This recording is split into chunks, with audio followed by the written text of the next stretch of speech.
Retired IAS అధికారి చిరంజీవి గారిని కులగణన అవరోధాలు పరిష్కారాల అంశాన్ని ఉద్దేశించి మాట్లాడవలసింది కోరుతా ఉన్నాను. జై బీసీ, జై పూలే. సభకు నమస్కారం.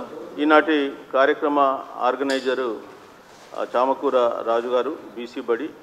అదేవిధంగా ఈ కార్యక్రమంలో పాల్గొనడానికి విచ్చేసినటువంటి ముఖ్య అతిథులు గౌరవనీయులు జస్టిస్ శ్రీ చంద్రకుమార్ గారు, రిటైర్డ్ హైకోర్టు జడ్జి గారు, అదేవిధంగా arts college vice principal professor Ramu Shepherd గారు, అదేవిధంగా ఇంతకుముందు మాట్లాడిన కుమారస్వామి గారు, అదేవిధంగా మన ప్రొఫెసర్ వెంకటరాజయ్య గారు, మరి కార్యక్రమంలో పాల్గొంటున్న ఇతర పెద్దలందరికీ కూడా నమస్కారములు.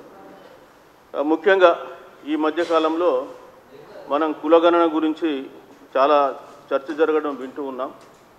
అసలు ఎందుకు ఈ కులగణన జరగాలి, దీనివల్ల ఏమన్నా నిజంగా లాభాలు ఉన్నాయా, ఏమన్నా లబ్ధి పొందగలుగుతామా అల్టిమేట్గా అనేది మనం ఇక్కడ చర్చించుకోవాల్సిన అంశం.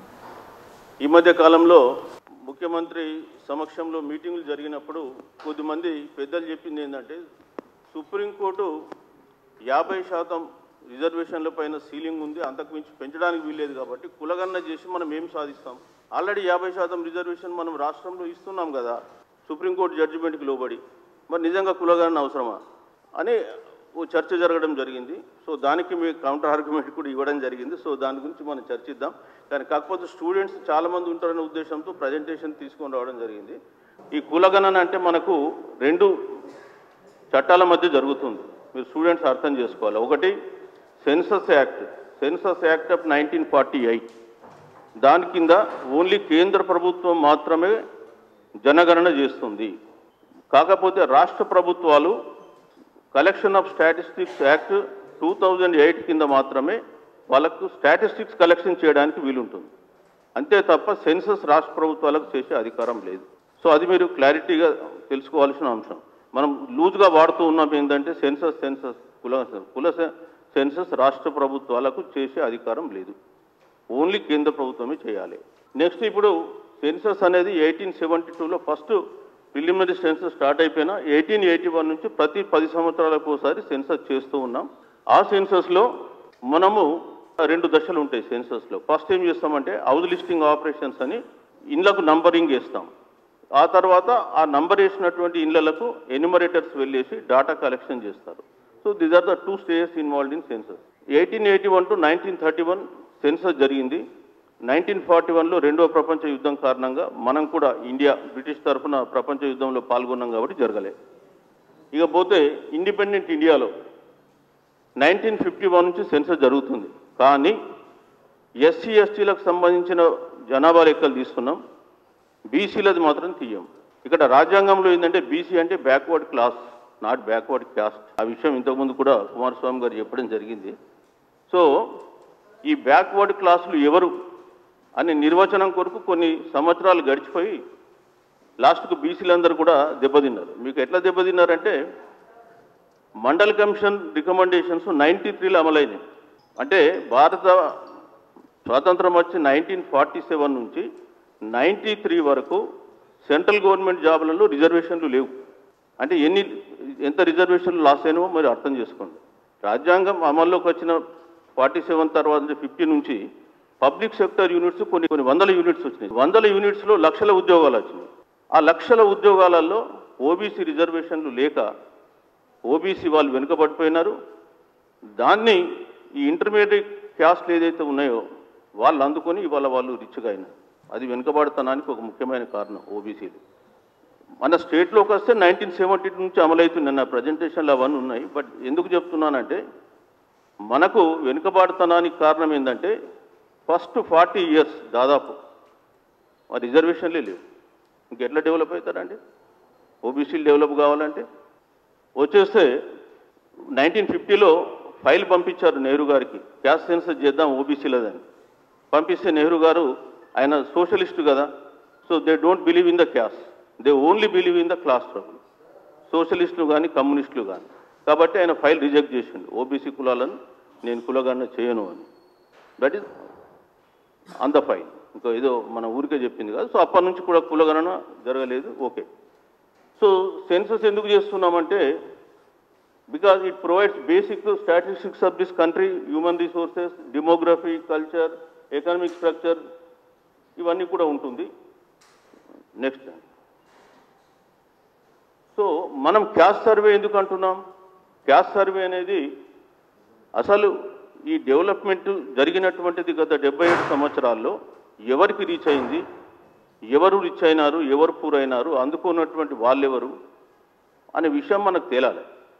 అది తేలకుండా మనము ప్రణాళికలు తయారు చేస్తామంటే ఉపయోగం లేదు. అట్లాగే ఇది ఎవ్రీ హౌస్ హోల్డ్ డాటా ఉంటుంది, టార్గెటెడ్ అప్రోచ్ ఉంటుంది, ఇవన్నీ జస్ట్ బేసిక్ ఆబ్జెక్టివ్స్. ఓకే, తర్వాత స్టేట్ రిజర్వేషన్ పెంచడానికి ఆస్కారం ఏర్పడుతుంది, కోర్టులో లీగల్ బ్యాటిల్స్ చేయొచ్చు, సబ్ కేటగరైజేషన్ ఆఫ్ ఓబీసీస్ కూడా చేయొచ్చు. గమ్మత్ ఏంటంటే మీకు సబ్ కేటగరైజేషన్ ఆఫ్ ఓబీసీ మీద మన స్టేట్లో 1972 నుంచే ఉన్నాయి ఏబిసిడి కేటగిరీస్, కానీ సెంటర్లో లేవు ఓబీసీలో. దానివల్ల ఏం జరిగిందంటే మధ్యకాలంలో రోహిణి కమిషన్ వేశారు 2017లో. రోహిణి కమిషన్ తేల్చింది ఏంటంటే కేంద్రం లిస్టులో ఉన్న 26, 33 కులాలు ఉన్నాయి ఓబీసీ కులాలు సెంట్రల్ లిస్టులో. అందులో 973 కులాలు ఈ రోజు వరకు కూడా కేంద్ర ప్రభుత్వంలో ఒక్క ఉద్యోగం సంపాదించాలి. రోహిణి కమిషన్ రిపోర్ట్, నా రిపోర్ట్ కాదు. 2633 కులాలు, అంటే దాంట్లో 30 మధ్యలో యాడ్ అయినాయి, సరే ఇంకో 30 యాడ్ చేసుకోండి. అందులో 983 or 73 కులాలు అస్సలు కేంద్ర ప్రభుత్వ ఉద్యోగంలోకి రాలే. సో మరి ఈ ఉద్యోగాలు ఎవరికి పోయినాయంటే ఒక్క 10% కమ్యూనిటీసు 75% రిజర్వేషన్ తీసుకుంది. సరే అదంటే మళ్ళీ ఇంకో విధమైన చర్చ వస్తుంది, వదిలేద్దాం అది. ఓకే, సో అల్టిమేట్గా ఈ సబ్ కేటగరైజేషన్ జరగకుంటే కూడా అట్టడుగు వర్గాలకు న్యాయం జరిగేటువంటి ఆస్కారం ఉండదు. రెండోది అల్టిమేట్లీ సోషల్ జస్టిస్, సామాజిక న్యాయం మనం ఏంటంటే తర్వాత మాట్లాడదాం. Okay, that also becomes reality. Next అండి, ఇక్కడ కొంతమంది కులం సర్వే గురించి వ్యతిరేకిస్తున్నారు. అసలు కులం సర్వే చేసినట్టయితే ఈ దేశం విచ్ఛిన్నమవుతుంది, ఇది ఒక డివిజివ్ ఫోర్స్ అని. అయ్యా మీకు ఒకటే చెప్తున్నాం, మీ భారతదేశం 3000 ఏళ్ల కిందటనే కులాలను ఏర్పరిచి సమాజాన్ని విచ్ఛిన్నం చేసింది. ఇలా కొత్తగా మనం చేసేదేం లేదు. ఒకటి. రెండోది, సెన్సస్ చేసినప్పుడు మనం మతం తీసుకుంటున్నాం, భాష తీసుకుంటున్నాం, ప్రాంతం తీసుకుంటున్నాం. మరి ఈ 3 దేశాన్ని విభజన చేయవా? మతం కంటే ఇక డేంజరా కులాన్ని సేకరిస్తే? అందులో కుల సేకరణలో ఎస్టీలకు సంబంధించి మనము 1234 కులాలు ఉన్నాయి, ఎస్టీలకు సంబంధించి సుమారు 700 కులాలు ఉన్నాయి. ఇవన్నింటిని మనం లెక్కలు తీస్తున్నాం. ఓన్లీ ఓబీసీ కులాలు హార్డ్లీ దేశంలో 6000 కులాలు ఉంటాయి, అంటే ఇంక్లూడింగ్ సెంటరు స్టేట్లు అన్నీ కలుపుకుంటాయి. దానికి వచ్చేసేవరకు దేశ విభజన అయిద్దంట, దేశ సమగ్రతకు భంగం కలుగుతుంది. ఇది ఆర్గ్యుమెంటు. రెండవది, ఇదేం జరుగుతుందంటే అడ్మినిస్ట్రేటివ్గా ఫీజిబిలిటీ కాదు. మొన్న సెంటర్ కూడా మహారాష్ట్ర వర్సెస్ యూనియన్ ఆఫ్ ఇండియాలో సోషో ఎకనామిక్ క్యాస్ట్ సెన్సస్ చేసినాం 2011లో. దాని బ్యాక్గ్రౌండ్ వేరు. ఓకే, 2011లో జరిగిన దాంట్లో ఆ రిపోర్ట్ ఇవ్వమని చెప్పి అడిగింది మహారాష్ట్ర గవర్నమెంట్ సెంటర్ను. వాళ్ళు ఇవ్వమన్నారు. ఇవ్వమని చెప్పేసి సుప్రీంకోర్టులో ఒక పిటిషన్ వేశారు. అసలు బీసీలు వాళ్ళ కులం ఏంటో చెప్పుకోలేనటువంటి పరిస్థితుల్లో ఉన్నారు, సో కాబట్టి కులగణన చేయకూడదు, అది ఫీజిబుల్ కాదని వేశారు. ఈ దేశంలో ఎస్సీలు చెప్పుకుంటారు, ఎస్టీలు చెప్పుకుంటారు, ఓన్లీ ఓబీసీలు మాత్రం చెప్పుకోలేని దౌర్భాగ్యంలో ఉన్నారు. అది పరిస్థితి. నెక్స్ట్, రిజర్వేషన్లు పెంచుతారని డిమాండ్ వస్తుందని. యాక్చువల్గా రిజర్వేషన్లు పెంచమని డిమాండ్ రాదు. ఇప్పుడు ఎందుకు వస్తుంది రిజర్వేషన్లు పెంచమని? కులగణన లేకపోవడంతో ఇవాళ జాట్స్ కానీ, పాటీదార్స్ కానీ, పటేల్స్ కానీ, రాజ్పుట్స్ కానీ, మరాఠాస్ కానీ అడుగుతున్నారు, మాకు పెంచండి పెంచండి అని. ఇప్పుడు నిజంగా కులగణన చేసి ఎవరి స్టాటిస్టిక్స్ ఏంటో ముందు పెడితే వాడు ఎట్లా ఎందుకు అడుగుతాడు? మన దగ్గర ఉన్నటువంటి ఆర్థికపరమైనటువంటి స్థితి ఏంటి, అదేవిధంగా వాళ్ళకు సోషల్ స్టేటస్ ఏంది, వాళ్ళ పొలిటికల్ స్టేటస్ ఏంది, ఇవన్నీ ముందు పెట్టిన తర్వాత వాళ్ళు ఎట్లా అడగగలుగుతారు, ఎట్లా ఇస్తాం? అది లేదు. కాబట్టి ఈరోజు ఏం చేస్తున్నాయి రాష్ట్ర ప్రభుత్వాలు? ఇష్టం వచ్చినట్టు కలుపుకుంటూ పోతున్నారు. మొన్ననే వెస్ట్ బెంగాల్లో 72 కులాలు హైకోర్టు కొట్టేసింది, ఏ గ్రౌండ్ మీద మీరు కలిపారని. బీసీ లెక్కలకు వచ్చేసే వరకు ఏంటంటే రాష్ట్ర ప్రభుత్వం వాళ్ళకు వదిలేస్తున్నారు. ఇప్పుడు ఎస్సీ ఎస్టీ కులాలంటే రాజ్యాంగపరంగా అక్కడ ఆర్టికల్ 341, 342లో వాళ్ళని నిర్వచించింది ఎవరు ఎస్సీలు ఎవరు ఎస్టీలు. ఓబీసీలోకి అది లేదు. కాబట్టి ఇక్కడ రాష్ట్రాలకు వదిలేసే వరకే ఏ చీఫ్ మినిస్టర్ వాళ్ళు ఇష్టమైనట్టు కలుపుకుంటూ పోయింది. అది పరిస్థితి. బ్రహ్మానంద రెడ్డి గారు ఉన్నప్పుడు ఓబీసీ లిస్టు తయారైతే వీళ్ళు పట్టుకొని పోయినారు. అప్పుడు శివశంకర్ ఇంక ఇతరులు ఒక లిస్టు తీసుకొని పోయి 116 కులాలు తీసుకుంటే ఇన్ని కులాలు ఎట్లా వస్తాయా, దాన్ని 90కి కుదించండి. ఇది దీస్ ఆర్ ద ఆర్డర్స్. ఇవన్నీ రైటింగ్లో ఉన్నాయి, మనం ఏదో ఊరికే చెప్పేది కాదు. సో అట్లాంటి attitude, that is the status of OBC. Next, merit compromise అయ్యింది. ఎట్లా కాంప్రమైజ్ చేద్దంటే, మెరిట్ అంటే ఏంటి? 4 ఐటమ్స్ పట్టుకొని పోయి అక్కడ రీప్రొడ్యూస్ చేస్తుంది మెరిటా? Then what is merit? అంటే నిజంగా కూడా నీకు ఐక్యూ ఉందా, నీకు క్రిటికల్ థింకింగ్ స్కిల్స్ ఉన్నాయా, ప్రాబ్లమ్ సాల్వింగ్ స్కిల్స్ ఉన్నాయా, నీకు సోషల్గా ఎడ్యుకేషనల్గా బ్యాక్వర్డ్ కమ్యూనిటీ పైన ఏమన్నా నీకు సింపతి ఉందా, ఎంపతి ఉందా? ఇవి కదా ఇవన్నీ కావాల్సినవి. మండల్ కమిషన్ రిపోర్ట్లో దీనిపైన చర్చించారు. వాళ్ళు ఒక 4 పేజీలు రాశాడు ఆయన, మెరిట్ ఏంటి నాన్ మెరిట్ ఏంటి. సో మరి మీరు ఇంత బాగా చెప్తున్నారు కదా, మరి ఇలా మేనేజ్మెంట్ కోటాలు ఏంటండి? ఎవరికి పోయినాయి? మెడికల్ కాలేజీలలో మేనేజ్మెంట్ కోటాలు మెరిట్లో పోయినాయి అవి. మరి అవి తెచ్చుకోగలుగుతారు. ఇంజనీరింగ్ కాలేజ్ కోటాలు, మెడికల్ కాలేజ్ కోటాలు. బట్ ఓబీసీస్కి వచ్చేసేవరకే ఇందులో మెరిట్ కాంప్రమైజ్ అయ్యింది. సో ఇవన్నీ కూడా ఏంటంటే, ఈడబ్ల్యూఎస్ రిజర్వేషన్ ఇచ్చినారు మొన్న సివిల్స్ మార్కులు ఏమొచ్చినాయి చూసారా? ఈ సంవత్సరం 2024లో general quota 76 point something, OBC quota 75, EWS quota 68%. ఎవరు ఉద్యోగాలు పోయినాయి, ఎక్కడ పోయినాయి? నెక్స్ట్ అండి. So objective of the OBC caste census అది రాసిన. Next slide. లోకల్ బాడీస్లో కూడా ఎందుకు ఉండాలి రిజర్వేషను? అంటే ఈ రాజ్యం పరిపాలనలో మాకు భాగస్వామ్యం వద్దా? మేము ఎంతసేపు పాలితులుగానే ఉండాలనా? సో అది చెప్తూ ఇక్కడ empowerment, inclusion, participation, policy relevance, skill development, political awareness, so long term positive, these are all the objectives I have enumerated for this, I have drafted for local body participation. Okay, next. So OBC caste census చేయాలనే demand ఎక్కడి నుంచి వచ్చింది? 1951లోనే ఈ OBC caste సెన్సస్ని ఇంతకుముందే చెప్పిన నెహ్రూ గారు reject చేసిండు. But మనకు ఫస్ట్ కాకా కాలేకర్ కమిషన్ 1953లో పెట్టినారు. అది కూడా అంబేద్కర్ రిజైన్ చేసిండు.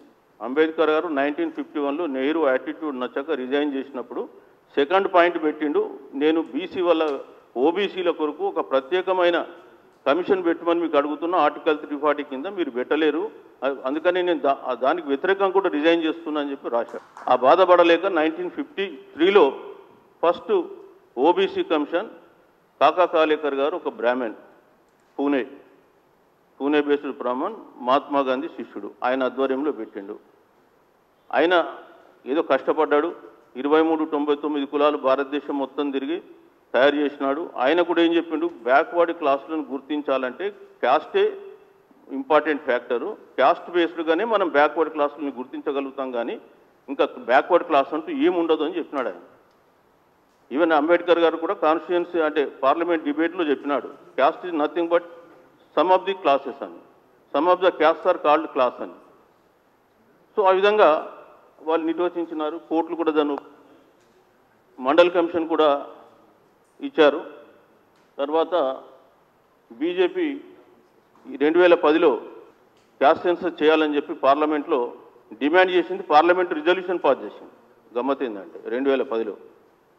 తర్వాత వీరప్ప మొయిలీ అప్పుడున్నటువంటి social justice minister UPA government, ఆయన ఏమన్నాడు, మేము క్యాస్ట్ సెన్సస్ చేస్తామని చెప్పి స్టేట్మెంట్ ఇచ్చాడు పార్లమెంట్లో. The date also mentioned they 21 May 2010. ఆ తర్వాత ఏమైపోయింది, నెక్స్ట్ డేనే చిదంబరం గారు స్టేట్మెంట్ ఇచ్చింది, మేము కులగణన చేయం, కాకపోతే సోషో ఎకనామిక్ క్యాస్ట్ సెన్సస్ అని సెపరేట్ సెన్సస్ చేస్తాం, ఈ సెన్సస్లో మాత్రం కులగణనని ఇంక్లూడ్ చేయం. అది అయిపోయింది. 2018లో రాజ్నాథ్ సింగ్ డేటు ఆగస్టు 31 రోజు హోమ్ మినిస్టర్ ఆయననే కన్సర్న్ సెన్సస్కు, ఆయన స్టేట్మెంట్ ఇచ్చింది నేను సెన్సస్ చేస్తాను, ఆయన తప్పించేసిండ్లు. మళ్ళా నేను ఇంతకుముందు చెప్పాను చూడండి, Maharashtra versus union of India number 841లో కులగణన ఫీజిబుల్ కాదు, ఓబీసీ కులగణన మేము చేయలేమని చెప్పి పెట్టేశారు. ఇట్లా యూటర్న్లు తీసుకుంటుంది. మరి ఎంతకాలం ఇట్లా నడుస్తూ ఉంటుంది? ఈ రాష్ట్ర ప్రభుత్వం కూడా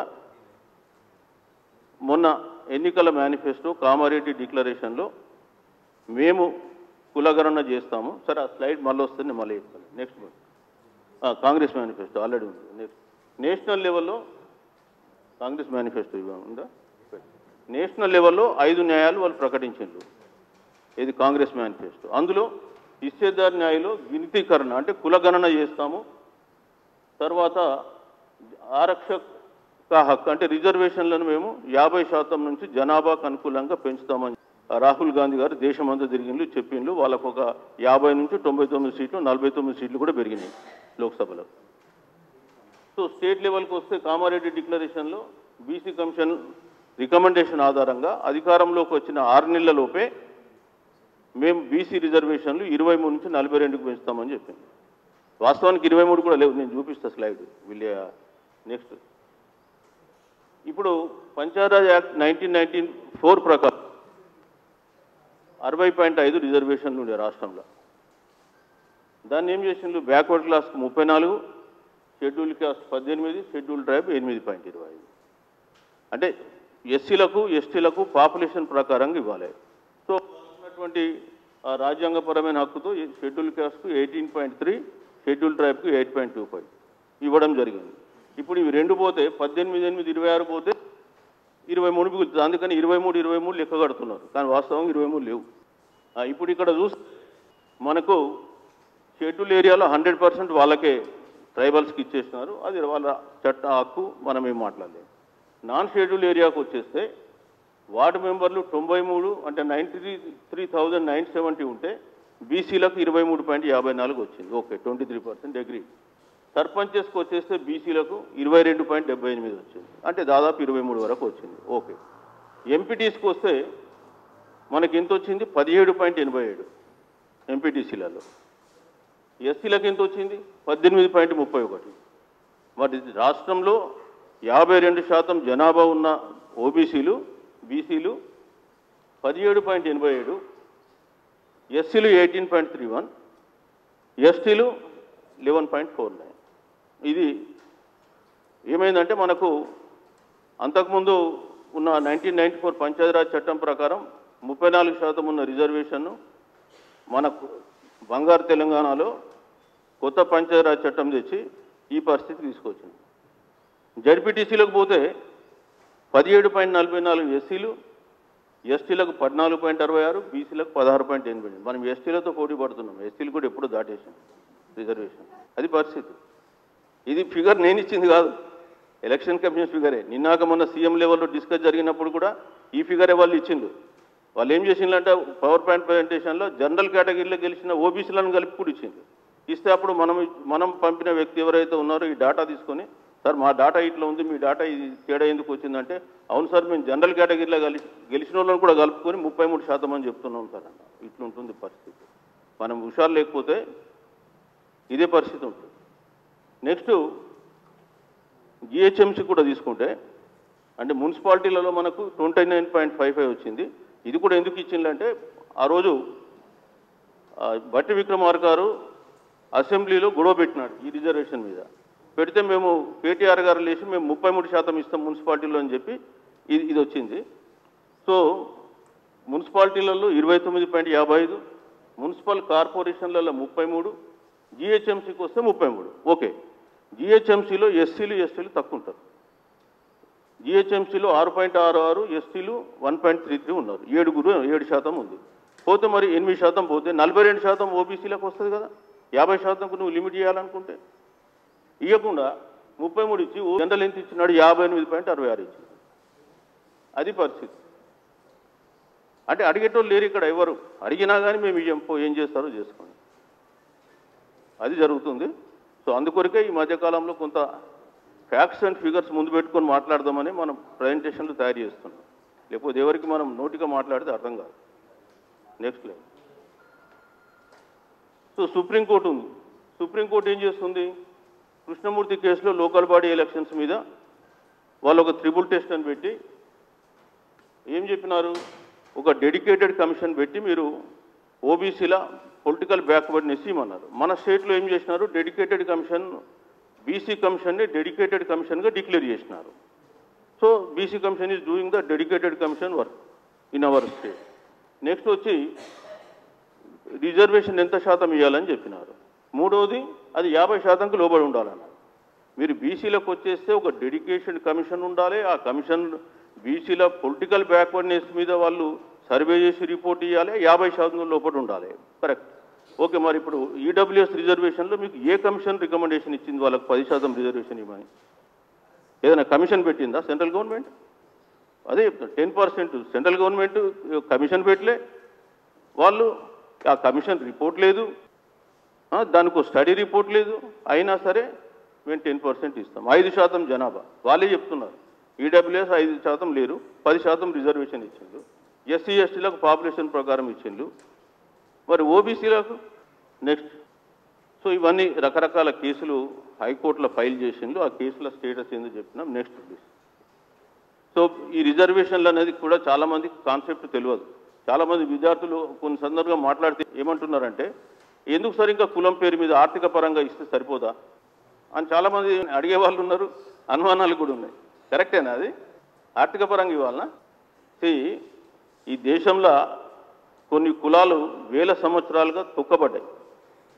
సో అందుకే వాళ్ళు సామాజికంగా విద్యాపరంగా అభివృద్ధి చెందాలనే ఉద్దేశంతో ఈ సామాజికంగా తొక్కివేస్తే వాళ్ళు విద్యాపరంగా వెనుకబడ్డారు. విద్యాపరంగా వెనుకబడడంతో ఆర్థికంగా వెనుకబడ్డారు. కాబట్టి మొదలు ఈ సామాజిక వెనుకబాటుతనం, విద్యాపరంగా వెనుకబాటుతనాన్ని రూపుమాపితే ఆటోమేటిక్గా వాళ్ళు ఆర్థికంగా అభివృద్ధి అవుతారనే ఉద్దేశంతో సోషల్లీ ఎడ్యుకేషనల్లీ బ్యాక్వర్డ్ క్లాస్ అన్నారు ఆర్టికల్ 15(4). కాబట్టి ఎకనామిక్ క్రైటీరియా లేదు. ఎకనామిక్ క్రైటీరియా అనేది వాళ్ళు వస్తుంది పోతుంది. బట్ సోషల్ క్రైటీరియా కొన్ని వేల సంవత్సరాల నుంచి అనగదొక్కబడ్డారు, ఇంకా తొక్కుతూనే ఉన్నారు జనాలకు. ఇక వెళ్తే మనం కిందికి వచ్చేస్తే, సరే ఇవన్నీ కూడా నేను కాన్స్టిట్యూషనల్ ప్రొవిజన్స్ రాశాను. Article what is this, what is that, మన జడ్జి గారు ఉన్నారు, వారు చెప్తారు, నేను అందులో పోను. ఓకే, అయితే ఈ 50% కోటా అనేది దాటకూడదు అనేటువంటి జడ్జిమెంటు ఫస్ట్ టైము ఈ M R Balaji versus state of Mysore 1962లో ఇచ్చారు. ఈ M R Balaji versus state of Mysore 1962లో 50% కోటా దాటద్దు రిజర్వేషన్ అని చెప్పేసి సుప్రీంకోర్టు ఇచ్చిన జడ్జిమెంట్ ఉంది. ఆ తర్వాత ఇందిరా సహాని కేసులో అదే రీఇటరేట్ చేశారు. ఇప్పుడు బీహార్ కోర్టులో కూడా అదే, బీహార్ కేసులో కూడా అదే రీఇటరేట్ చేశారు. Next please. First reservations start అయిన హిస్టరీ గురించి తెలుసుకోవాలనుకుంటే ఫస్ట్ మన Chhatrapati Shahuji July 26, today we are on July 24th. July 26 is the reservation day. So 1902లో ఆయన స్టార్ట్ చేశాడు. 50% కోటా ఇచ్చినాడు. First time under the influence of Phule. ఆ తర్వాత Mysore Raja, justice party in Tamil Nadu. So ఇదంతా కూడా పోస్ట్ ఇండిపెండెన్స్లో ఏం జరిగింది, రిసిగ్నేషన్ ఆఫ్ అంబేద్కర్ నేను ఇంతకుముందు చెప్పాను కదా, 27th September 1951. ఇవన్నీ కాకా కాలేకర్ కమిషన్. మీకు గమ్మత్ ఏంటంటే ఈ బీసీ కమిషన్లు ఐదలాంగా, అంటే నేను ఏ పార్టీకి చెందినని కాదు, బట్ ఫ్యాక్ట్ చెప్తున్నా, ఏమనుకోదు. కాంగ్రెస్ గవర్నమెంట్ ఉన్న రోజులు బీసీ కమిషన్లు రాలే. మీకు చెప్తాను, 1953లో కాకా కాలేకర్ కమిషన్ వచ్చింది. Because of Ambedkar resign they put it. కాకా కాలేకర్ కమిషన్ ఇచ్చిన రిపోర్ట్ను నెహ్రూ పార్లమెంట్లో పెట్టకుండానే దాన్ని రిజెక్ట్ చేసేశారు. పార్లమెంట్లో చర్చ కూడా పెట్టలేదు. What is this non sense report అని. ఇక 1955లో 56లో అయిపోయింది అది రిపోర్ట్, దాని చరిత్ర. అప్పటి నుంచి బీసీ కమిషన్ మాట ఎవరు తీయలే. ఎందుకు తీయాలి బీసీలకు? వదిలేసి 1978లో జనతా పార్టీ గవర్నమెంట్ అధికారంలోకి వచ్చిన తర్వాత 79లో జనవరిలో మళ్ళీ బీపీ మండల్ కమిషన్ ఇచ్చారు. ఆ బీపీ మండల్ కమిషన్ వచ్చిన తర్వాత వాళ్ళు కమిషన్ రిపోర్టు ఇవ్వగానే మొదలే జనతా గవర్నమెంట్ పడిపోయింది కర్మ. మళ్ళీ ఆ రిపోర్ట్ అట్లనే పోయింది. ఆ రిపోర్టు జనతా మండల్ కమిషన్ ఎప్పుడు ఇచ్చిండ్రు? 1980 December 31 రోజు ఇచ్చారు రిపోర్ట్. ఆ రిపోర్ట్ను అట్లనే పెండింగ్ పెట్టి మళ్ళీ ఏమైంది, 1980లో ఎన్నికలు జరిగినాయి, మళ్ళీ ఇందిరాగాంధీ గవర్నమెంట్ వచ్చింది. ఫినిష్. అప్పటి నుంచి మళ్ళీ ఎప్పటిదాకా పోయినాయి అవి? మళ్ళీ విపి సింగ్ గారు 91లో వచ్చి నేను మండల్ కమిషన్ రిపోర్ట్ను ఇంప్లిమెంట్ చేస్తాను అని చెప్పగానే మండల్కు వ్యతిరేకంగా కమండల్ ఉద్యమం స్టార్ట్ అయిపోయింది. సుప్రీంకోర్టుకి ఇట్లా ప్రే అన్నారు, స్టే వచ్చేసి 92లో మళ్ళీ ఆ స్టే వేకేట్ అయింది. వేకేట్ అయిన తర్వాత 93 సెప్టెంబర్లో ఈ పివి నరసింహారావు గవర్నమెంట్లో మండల్ కమిషన్ రిపోర్ట్ అమలు జరిగింది. అంటే 47 నుంచి 93 వరకు కొన్ని లక్షల ఉద్యోగాలు ఓబీసీలు కోల్పోయింది. అది వాస్తవం. సెంట్రల్ గవర్నమెంట్ 93లో ఒకవైపు ఇస్తున్నట్టే ఇచ్చి ఆయన ఏం చేసిండు మహాత్ముడు, ఎకానమీని ఓపెన్ చేస్తున్నా అని చెప్పి పిఎస్యూలన్నింటినీ ప్రైవేటైజేషన్ చేస్తూ పోయింది. ఇప్పుడు పబ్లిక్ సెక్టర్స్ అన్ని ప్రైవేటైజేషన్ అయ్యే వరకే ఉద్యోగాలు కూడా పోయినాయి. ఈరోజు కేంద్ర ప్రభుత్వంలో 40 లక్షల ఉద్యోగాలు ఉన్నాయి. 40 లక్షలలో యాక్చువల్ రోల్స్ మీద ఉంది 28.5, 28.50. 28.50లో 11 లక్షల ఉద్యోగాలు ఖాళీ ఉన్నాయి. మనం ఎవరం అడగం. ఇప్పుడు ఎస్సీలకు అయితే బ్యాక్లాగ్ వేకెన్సీస్ రిక్రూట్మెంట్ ఉంది, ఎస్టీలకు ఉంది, ఓబీసీలకు లేవు. సో 12 లక్షల ఉద్యోగాలలో మన 28 లక్షల ఉద్యోగాల్లో మన వాటా ఎంత అంటే 23%, 27% కూడా లేవు ఈరోజు కూడా. ఈరోజు కూడా 23%. ఇది ఈ ఫిగర్ కూడా కేంద్ర మంత్రి పార్లమెంట్లో చెప్పిన ఫిగర్సే అని తర్వాత దాంట్లో ఉండొచ్చు ఎక్కడో. సో అది 23% అంటే నాకు 4% బ్యాక్లాగ్ వేకెన్సీలు అంటే 12 లక్షలలో ఎంత ఉద్యోగం రావాలి బ్యాక్లాగ్ పెడితే? ఓబీసీలకు రావాలన్నా అవుతాం. మరి మనం అడుగుతాం, ఓబీసీ డిమాండే లేదు కదా టువర్డ్స్ దట్ డైరెక్షన్. 12 లక్షల ఉద్యోగాలు నాకు 4%, ఇప్పుడు ఉన్న దాంట్లోనే 4% నేను తక్కువ, 5%. 12 లక్షలలో ఎంత తగ్గుతాను నేను? సో అది లెక్కేసుకుంటే సుమారు ఒక 2 లక్షల ఉద్యోగాలు వస్తాయి. నేను మొన్న లెక్కేశాను దాంట్లో. సో అది పరిస్థితి. సో ఇది ఇప్పుడు 8 సెప్టెంబర్ 93 నేను చెప్పింది పివి నరసింహారావు గవర్నమెంట్లో అప్పుడు స్టార్ట్ చేశారు. తర్వాత ఎడ్యుకేషనల్ ఇన్స్టిట్యూషన్స్ అంటే ఐఐటి కానీ ఐఐఎంస్ కానీ కేంద్ర ప్రభుత్వ విద్యాలయాలలో రిజర్వేషన్స్ 2006 వరకు లేవు ఓబీసీలో. అది 93 అమెండ్మెంట్ నుంచి 2006 ద్వారా వచ్చింది. అది పరిస్థితి. గవర్నమెంట్ ఆఫ్ ఇండియా సెంట్రల్ గవర్నమెంట్లో 93, సెంట్రల్ గవర్నమెంట్ ఎడ్యుకేషనల్ ఇన్స్టిట్యూషన్లో 2006, 93rd amendment. Reservation in promotions ఓబీసీలకు లేదు, బట్ ఎస్సీలకు 77th అమెండ్మెంట్ ఉంది, వాళ్ళకి ఇస్తారు. అట్లానే బ్యాక్లాగ్ వేకెన్సీస్కు ఎస్సీ ఎస్టీకి 81st అమెండ్మెంట్ ఉంది, రాజ్యాంగం, వాళ్ళకి ఇస్తారు. ఓబీసీలకు సంబంధం లేదు. తర్వాత 103 అమెండ్మెంట్ చేసి ఈడబ్ల్యూఎస్ వాళ్ళకు 10% రిజర్వేషన్ ఇచ్చిండ్రు. దానికి రిపోర్ట్ అవసరం లేదు.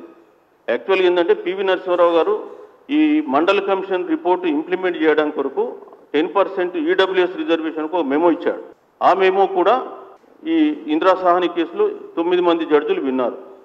9 మంది జడ్జిలలో 8 మంది జడ్జిలు ఆర్థికపరమైన రిజర్వేషన్లు రాజ్యాంగ విరుద్ధం, మౌలిక స్వరూపానికి విరుద్ధం అని కొట్టేస్తే ఇప్పుడున్న గవర్నమెంట్ 2019 జనవరిలో 103వ రాజ్యాంగ సవరణ చేసి ఆర్టికల్ 15(6), 16(6) రెండు ఇంక్లూడ్ చేసి ఆర్థికపరమైన రిజర్వేషన్లు ఇవ్వచ్చని 10% ఈడబ్ల్యూఎస్ ఇచ్చారు.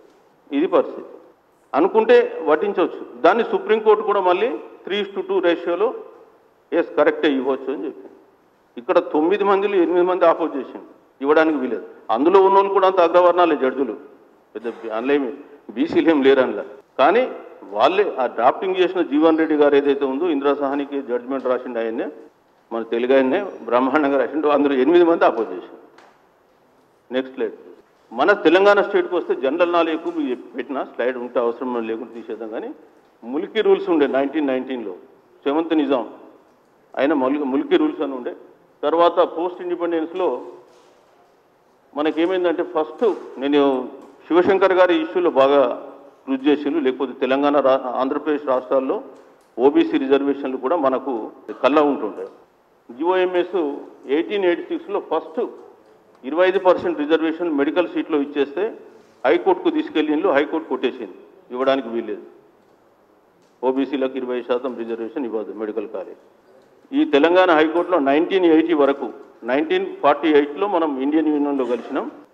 49 నుంచి 1980 వరకు ఒకటే కులం వాళ్ళు హైకోర్టులో చీఫ్ జస్టిస్ ఉన్నారు, ఒక్కతను తప్ప, కొమరయ్య అని ఇంకో జడ్జి తప్ప. మిగతా వాళ్ళందరూ ఒకటే క్యాస్ట్.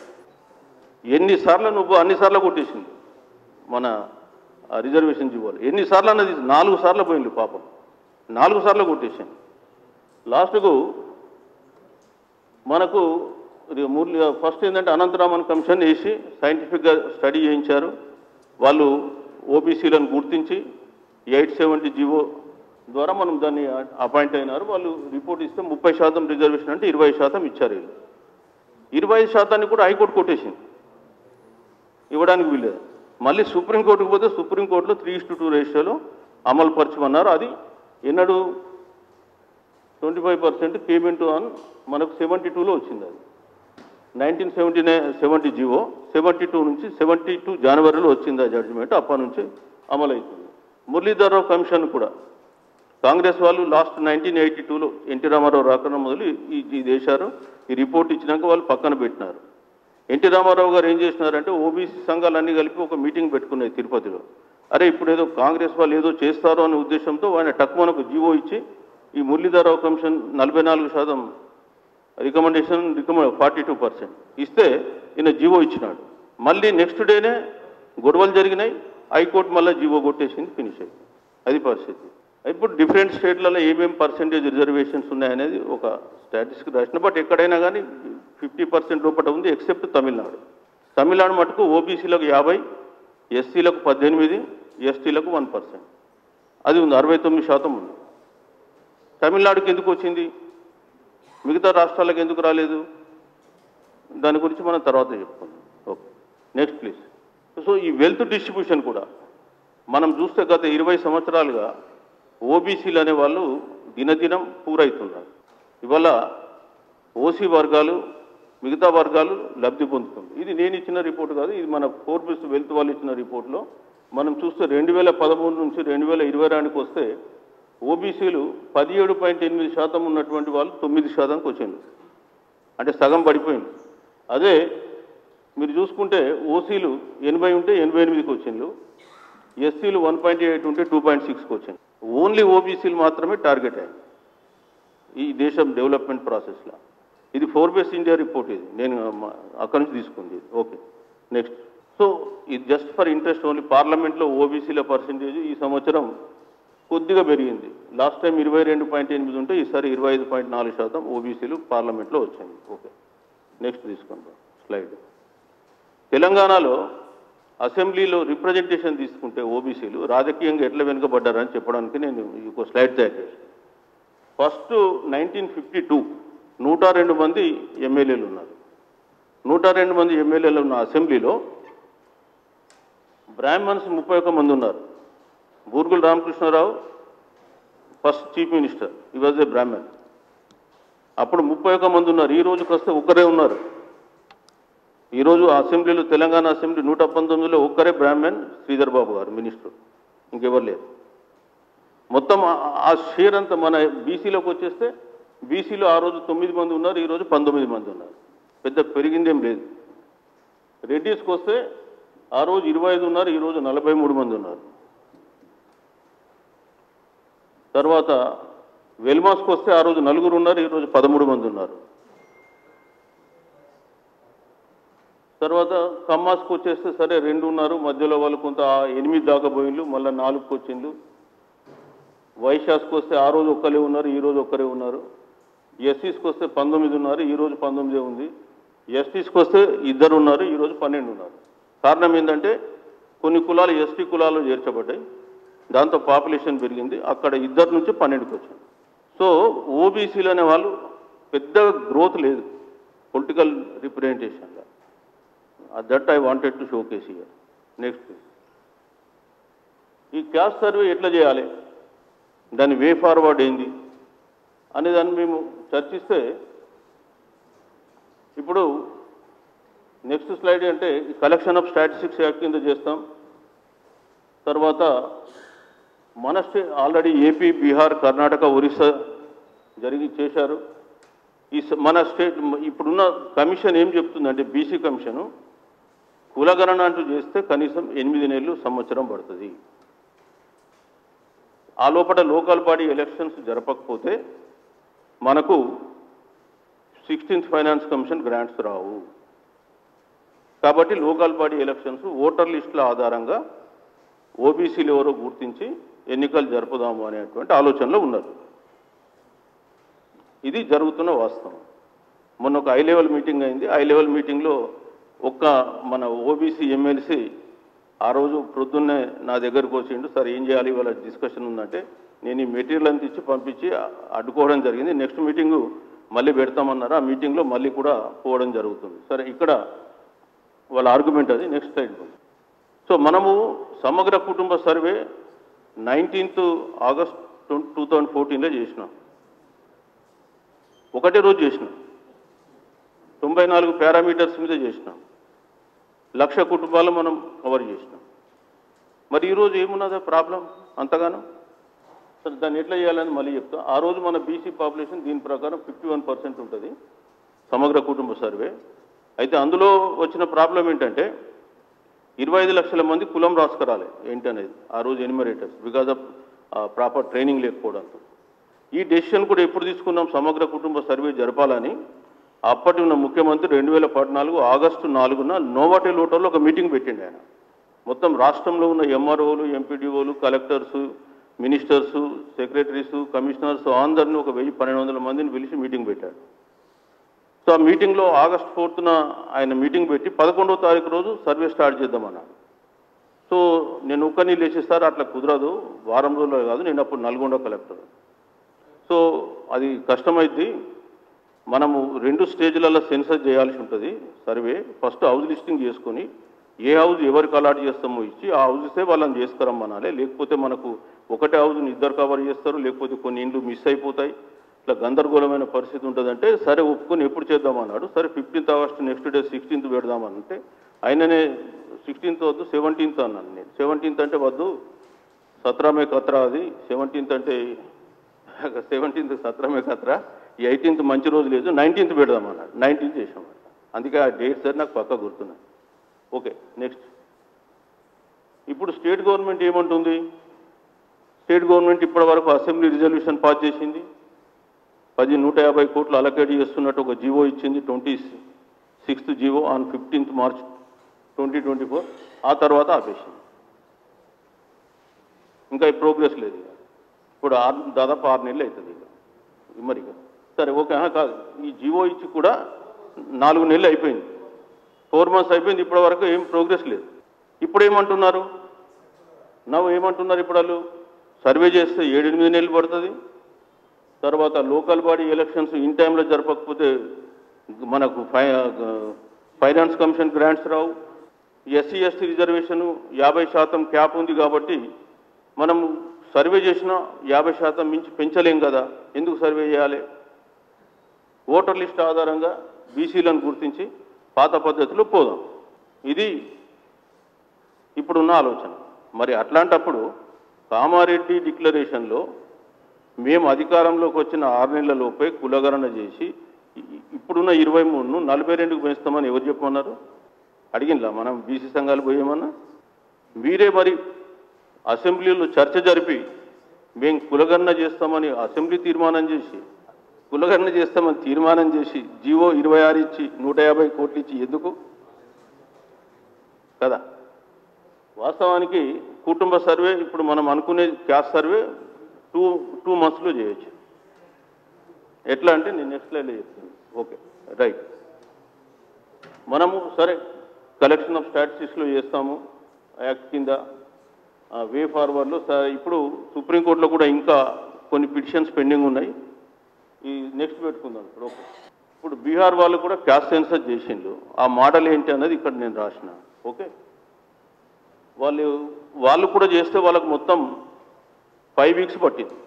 ఫస్ట్ 2 weeksలో హౌస్ లిస్టింగ్ చేసిండ్రు, 3 weeksలో ఇంటికి వెళ్ళి ఇన్ఫర్మేషన్ గ్యాదర్ చేసిండ్రు under statistics act, collection of statistics act 2008.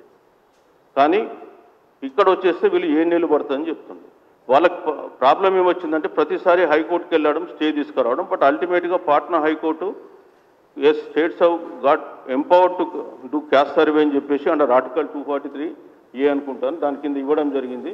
So వాళ్ళు క్యాస్ట్ సర్వే చేసినారు. నెక్స్ట్ అండి. సో మనం ఏమంటున్నాం, తెలంగాణ మనకు సమగ్ర కుటుంబ సర్వే ఆల్రెడీ డాటా ఉంది మన దగ్గర. ఆ డాటాను ఒక యాప్లో పెట్టుకొని, ఒక మొబైల్ యాప్ డెవలప్ చేసుకుని ఇంటికి వెళ్ళేసి అతని ఆధార్ను అథెంటికేషన్ చేసేస్తే ఫింగర్ ప్రింట్ పెట్టి ఆయన డాటా అంతా వచ్చేస్తుంది.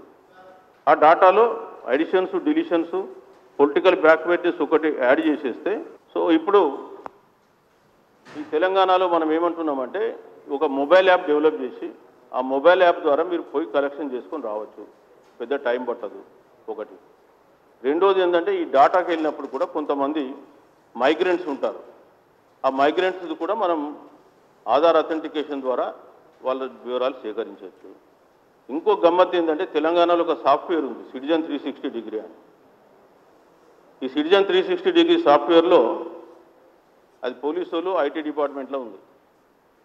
ఒకసారి నీ ఆధార్ నంబర్ ఇస్తే ఆధార్ నంబర్ ఎంట్రీ చేసేస్తే నువ్వు ఎక్కడ పుట్టినావు, ఎక్కడ పెరిగినావు, ఏం చదువుకున్నావు, నీ పేరు మీద ఉన్న ఆస్తులేంది, అదేవిధంగా నీ మీద ఉన్న పోలీస్ కేసులు ఏంటి, నువ్వు ఏ హాస్పిటల్లో ఏ రోగంకు చికిత్స చేసుకున్నావు అనే డాటా వస్తుంది మొత్తం 360 డిగ్రీలో. అంటే నువ్వు హాస్పిటల్కి పోయినావు ఆరోగ్యశ్రీ కార్డు తీసుకొని డాటా ఆధార్ ఎంటర్ చేసేస్తావు. సో నీవు ఇంత పెద్ద పెద్ద ప్రొఫార్మాలు అవసరం లేదు.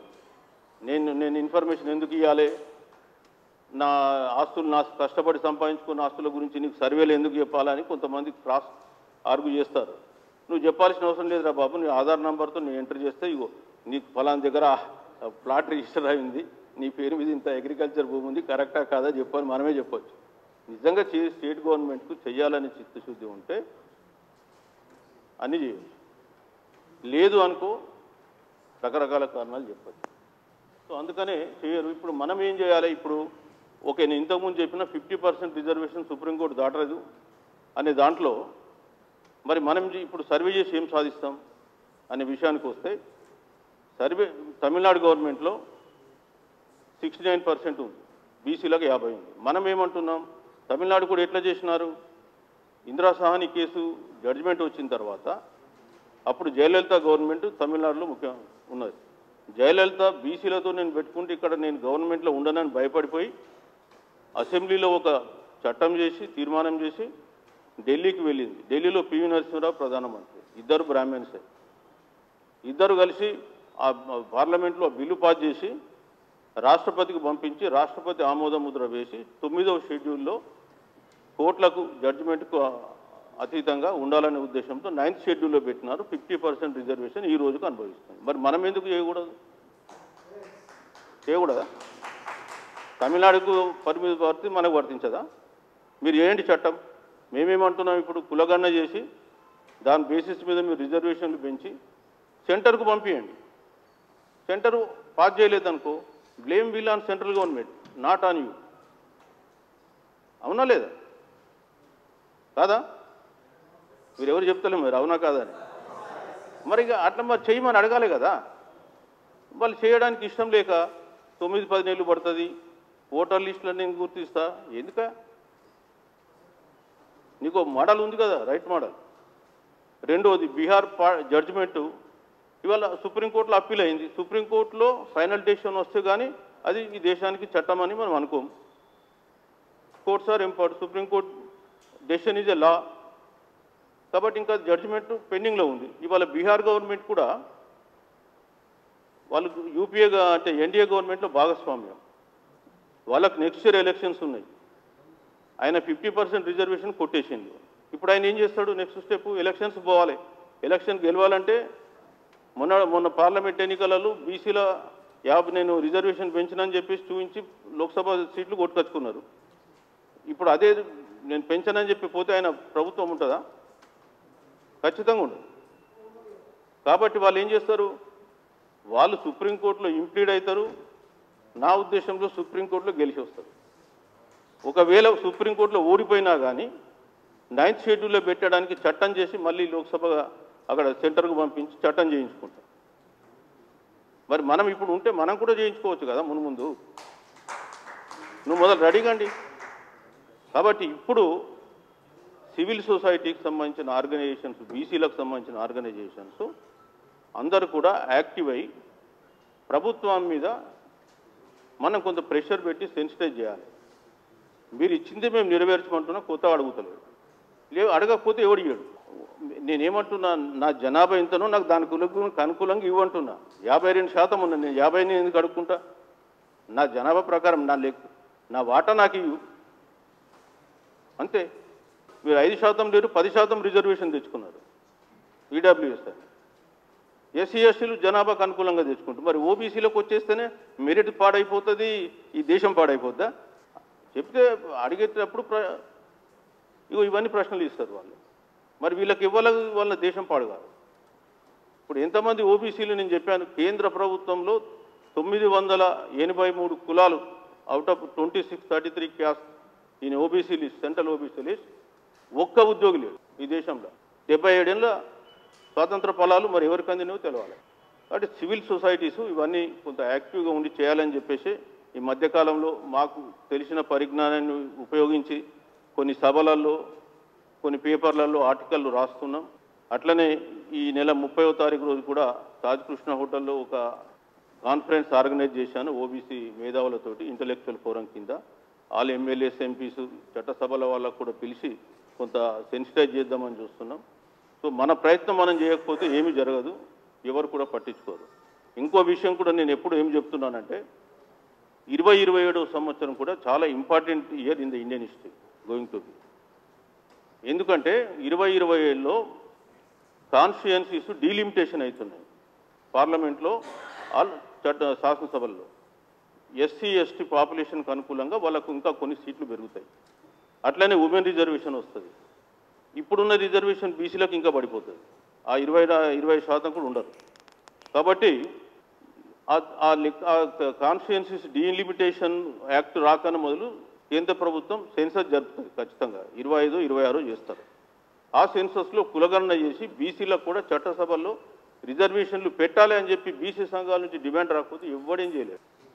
కాబట్టి ఇప్పటి నుంచే యాక్టివేట్ కావాలని చెప్పి కోరుతున్నాం. ఆ విషయంలో కూడా కొంత బీసీ సంఘాలు యాక్టివేట్ కావాలి. 50% రిజర్వేషన్ అనేది ఒక మిత్, అది సుప్రీంకోర్టు కోర్టులు పెట్టిన గీత, అది రాజ్యాంగంలో ఎక్కడ 50% రాయలేదు. అనుకుంటే 10% పెంచుకున్నారు. కాబట్టి ఈ మిత్తులో పడి అదే గీతను మనం దాటకూడదు అనుకుంటే కుదరదు. తమిళనాడులో వాళ్ళు ధైర్యం చేసిండు, దాటిండ్లు, 50% బీసీలకు ఇచ్చుకుంటారు. ఆ విషయం మనం అర్థం చేసుకొని ముందుకు పోతే కొన్ని వేల ఉద్యోగాలు, లక్షల ఉద్యోగాలు ఓబీసీ బిడ్డలకు వస్తాయి. ఖచ్చితంగా వాళ్ళు కూడా వాళ్ళ జీవితాలు బాగుపడతాయి. మరి ఆ విధంగా మనం అందరం ముందుకు పోవాలని చెప్పి కోరుకుంటూ నాకు ఈ అవకాశం ఇచ్చిన ఆర్గనైజర్స్కు మీకు ధన్యవాదాలు తెలుపుతూ సెలవు తీసుకుంటాం.